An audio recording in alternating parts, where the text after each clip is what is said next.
BJP రాష్ట్ర కార్యాలయంలో తెలంగాణ ఆవిర్భావ వేడుకలు జరిగాయి. కేంద్ర మంత్రి కిషన్ రెడ్డి జాతీయ పతాకాన్ని ఆవిష్కరించారు. అమరవీరుల త్యాగాలను స్మరించుకున్నారు. తెలంగాణ అమరవీరుల ఆకాంక్షలను నెరవేరుస్తున్నామన్నారు కేంద్ర మంత్రి కిషన్ రెడ్డి. బీఆర్ఎస్ కాంగ్రెస్ తెలంగాణకు పట్టిన శని అన్నారు. తెలంగాణను రక్షించుకోవాల్సిన అవసరం ఉందని, కాంగ్రెస్ బీఆర్ఎస్ ను పాత్ర వేయాల్సిందేనన్నారు కిషన్ రెడ్డి.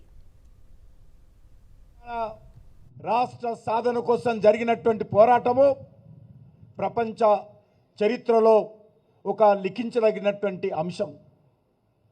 ఎక్కడ కూడా దాడులు లేకుండా మా తెలంగాణ మాకు కావాలి, మరి ఆ రోజు అహింసాయుతమైనటువంటి పద్ధతిలో పోరాటం జరిగింది. సుమారు 1200 పైచీలకు తెలంగాణ ఉద్యమకారులు ఆత్మ బలిదానం చేసుకున్నారు.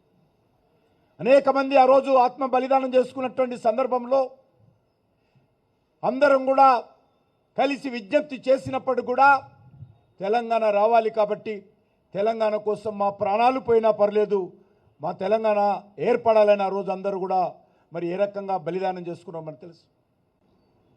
ఈరోజు ఈ జరుపుకునే సంబరాలు 3 తరాల ఉద్యమం, కొన్ని వేల మంది బలిదానాల తర్వాత త్యాగాల తర్వాత ఉద్యమం.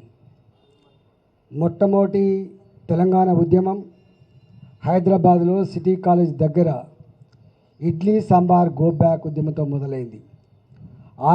ఆనాటి నిరంకుశ పాలకులు ఫైర్ చేస్తే 7 మంది విద్యార్థులు ఆనాడు అమరులైండ్రు.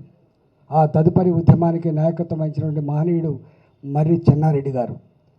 ఆనాడు 69లో మా ఉద్యోగాలు మాకు కావాలని చెప్పి యావత్ తెలంగాణ జాతి ఉద్యమాలు చేస్తే ఆనాడు ఇందిరాగాంధీ గారి నాయకత్వంలో ఆనాడు కాంగ్రెస్ పార్టీ ఉద్యమం మీద ఉక్కుపాదం పెట్టి 369 మంది విద్యార్థులని బలి తీసుకున్నటువంటి నీచమైన నికృష్టమైనటువంటి చరిత్రని ఇప్పటికీ తెలంగాణ సమాజం మర్చిపోదు.